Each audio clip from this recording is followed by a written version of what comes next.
ओम नमः शिवाय दोस्तों, स्वागत है आपका अपने चैनल मदर अर्थ योगिक यात्रा पे। और बहुत स्वागत है आपका ट्विन फ्लेम जर्नी के एपिसोड 3 पे। सावन का महीना भी आ रहा है दोस्तों। आइए हम लोग कुछ ट्विन फ्लेम जर्नी के बारे में जानते हैं। शिव शक्ति की यात्रा के बारे में जानते हैं। कैसे हमारे महादेव और माँ पार्वती इस जर्नी को कंप्लीट करके आज वो जगत माता और जगत पिता हैं, सृष्टि के रचयिता और 10 महाविद्या स्वरूप में कैसे कार्यरत हैं वो। आइए इस जर्नी के बारे में हम लोग तीसरा और लास्ट एपिसोड इसके थोड़े बैकग्राउंड पे डालते हैं कि आखिर कैसा होता है, ऐसा क्यों होता है। तो बने रहिएगा। तीसरे एपिसोड में फिर से वहीं से शुरू करते हैं दोस्तों कि बहुत सारे झंझावातों से गुजरते इस संबंध बहुत सारे झंझावातों से गुजरते ट्रिगर होते चलते और ये सोचने लगते हैं कि इस संबंध से तो अच्छा है हम अलग ही हो जाते, क्यों ना हो जाए। क्यों मैं चाहकर भी इस संबंध से पूरी तरह खत्म इस संबंध को नहीं कर पा रहा या कर पा रही। लंबे समय तक रिश्ते में रहने पर भी अपने अपने तरफ से रिश्ते में समर्पण और ईमानदारी 110% देने के बावजूद 110% ही क्यों, अपनी तरफ से बहुत कोशिश करने के बावजूद मैं क्यों अधूरा या अधूरी हूँ। प्रकृति क्या चाहती है मुझसे। लेकिन दोस्तों प्रकृति कुछ ऐसा खेल रचती है कि उनके लाइफ में एक समय ऐसा आता है टावर मूवमेंट का, और ये वो स्वयं नहीं करते। वो लोग सोचते जरूर हैं कि पता नहीं मेरी किस्मत में क्या मुझे चलना नहीं आता है, क्या मुझे ऐसा क्या चीज़ करना चाहिए। वो सारी कोशिशें करने के बावजूद कोशिश करने के बाद भी उनके लाइफ में टावर मूवमेंट आता ही आता है दोस्तों। और इस टावर मूवमेंट से इतनी ज़बरदस्त शॉक लगती है, जो सोल डार्क में चली जाती है, जो आत्मा होती है इंसान की वो डार्क में चली जाती है। ये phrase dark night of soul होती है, जैसे किसी ब्लैक होल में एक निर्जीव ग्रह को निगल रहा हो। इतनी ज़बरदस्त हिट मिलती है, जैसे जो कभी कल्पना भी ना की हो। सपने में भी दूर दूर तक टावर मूवमेंट वाली परिस्थिति को कल्पना भी ना की हो, क्योंकि अब समय आता है सेपरेशन का।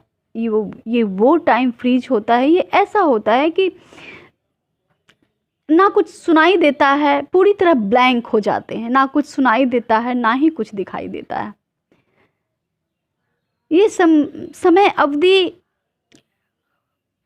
कुछ ही देर की होती है, परंतु इस समय में आप एकदम स्टक हो जाते हैं, एकदम शून्य, न भूत न भविष्य न वर्तमान, कुछ भी नहीं रहता।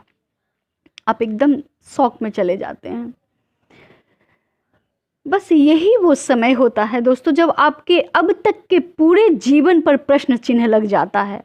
आपके सगे संबंधों पर, आपके जन्म पर, आपके अब तक जो कुछ भी आपने इस दुनिया से सीखा, जो कुछ भी आपने अपने परवरिश से सीखा, जितनी भी भावनाओं की, प्यार की, लेन देन की इस दुनिया में अपनों से ही ली या दी, अब तक जो जीवन मैंने जिया तो वो क्या था। मैं क्या हूँ, मैं कौन हूँ, मेरे जन्म का क्या उद्देश्य है, मैं इस धरती पर क्यों आई हूँ। तमाम तरह के प्रश्न। बस यही वो डिवाइन टाइम होता है। वैसे तो हम पर, हमारे जन्म से लेकर संबंधों पर और प्रत्येक क्रिया पर ईश्वर द्वारा नज़र रखी जाती है, और बस उन्हें भी इसी क्षण का इंतजार रहता है। वो इसलिए कि इस पृथ्वी के कुछ अपने ही रूल्स होते हैं। यहाँ की माया और भौतिकवादी जीवन पद्धति को जीते झेलते समझते ही हम माया में घुसकर ही माया को परास्त कर सकते हैं। और कैसे इन ढेर सारे सवालों में एक सवाल जबरदस्त हिट करता है कि मैं ही क्यों, आखिर मेरे ही लाइफ में ऐसा क्यों। फिर आपके सवालों कि जवाब आपको इस कदर बेचैन करते हैं, आपके सवाल इस तरह बेचैन करते हैं आपको कि एक ऐसी प्यास जगाते हैं आपको इस धरती पर आपको कुछ भी संतुष्ट नहीं करता। ये टाइम अब पूरी तरह डिवाइन लीड कर रहे होते हैं।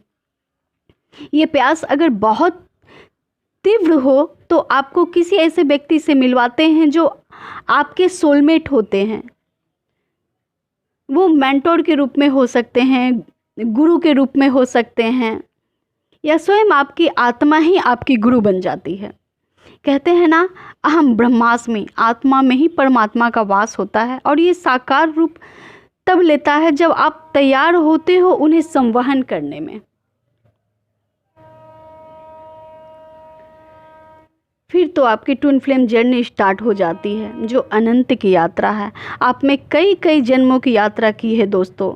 अनंत जन्म के यात्रा के बाद आपके जितने संस्कार के रूप में अब तक के जन्मों में आदतें, थिंकिंग पैटर्न और सशक्त रूल को समझा है या जिया है, इस जन्म में सभी पुराने संस्कार के महल भड़भड़ा कर गिर जाते हैं। जितनी कुछ आपने अभी तक सीखा हो, समझा हो, समाज से, अपने परिवेश से, सारे कुछ लगता है जैसे ताश के पत्तों की तरह मेरी समझ, मेरी सीख, मेरा ज्ञान, मेरी एबिलिटी, सारे कुछ ताश के पत्तों की तरह भड़भड़ा कर गिर जाते हैं। आपका क्या जन्म इसी शरीर में दोबारा, और आपका नया जन्म जो होता है ना, इसी शरीर में दोबारा होता है, जो आत्मा से परमात्मा तक उन्हें पाने की, उन्हें समझने की और अपने संपूर्णता को पा लेने की यात्रा है। ये आसान नहीं है। अनंत दर्द, दुख, तकलीफ़ों को झेलते, सब कुछ अपनों को समर्पित करने के बाद भी ऐसा क्या रह जाता है?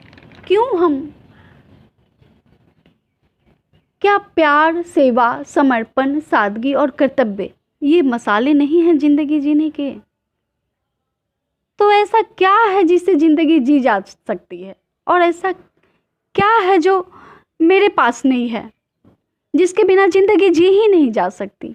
ये सारे सवालात के जवाब आपको मिलने शुरू हो जाते हैं। तो जवाब मिलता है कि ऐसा क्या बाकी रह गया, और फिर मृगमरीचिका की तरह थक कर, या यूं कहें अपने भौतिक शरीर की मृत्यु हो जाती है। आपके भौतिक जो फिजिकल बॉडी है, पंच तत्व से बनी हुई, एक तरह से वो डेथ हो जाता है, और दौड़ते प्यासे हम अध्यात्म की ओर, आत्म अध्ययन की ओर बढ़ते चले जाते हैं। तो ये कहानी है आत्मा से परमात्मा को पाने की, और ये यात्रा है, ये जर्नी है। ट्विन फ्लेम जो अभी तो ऐसा गणना है कि 9 लाख आत्माएं धरती पर अवतरित हुई हैं। समूची पृथ्वी पर विशेष मिशन के अंतर्गत वो सब लाए गए हैं, सभी आत्माएं लाई गई हैं पृथ्वी पर, जो ट्विन फ्लेम के नाम से जानते हैं, जिनको हम लोग, और आज जो ट्विन फ्लेम को समझ रहे हैं, जी रहे हैं, क्योंकि बहुत सारे जो आत्मा हैं उन सबों को एक मिशन के तहत इस धरती पर भेजा गया है कि वो यहाँ पे प्यार फैलाने का काम करें, शांति लाने का काम करें। जैसे हमारे इस पृथ्वी ग्रह को छोड़कर अगर हम लोग ऊपर वाले डायमेंशन की बात करें, थर्ड के बाद जितने भी डायमेंशन होते हैं, 6, 5th, 6, सभी बहुत प्यार वाली आत्माएं हैं, सभी बहुत ऊर्जावान आत्माएं हैं। तो उन्हीं आत्माओं को यहाँ पे धरती पर इसलिए भेजा गया है कि इस ग्रह को भी एक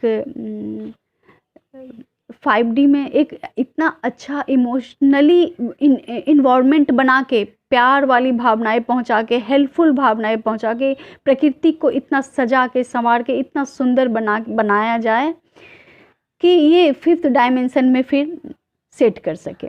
और हमारी धरती भी अन्य ऊपर के जो दैवीय गुण वाले ग्रह हैं, उन ग्रहों से हमारी धरती भी अलाइन हो सके, और हम लोग भी देव से, इंसान से, आत्मा से देवत्व का रूप धारण करके सृष्टि को सर्व कर सके, वो उस परमात्मा का काम कर सके।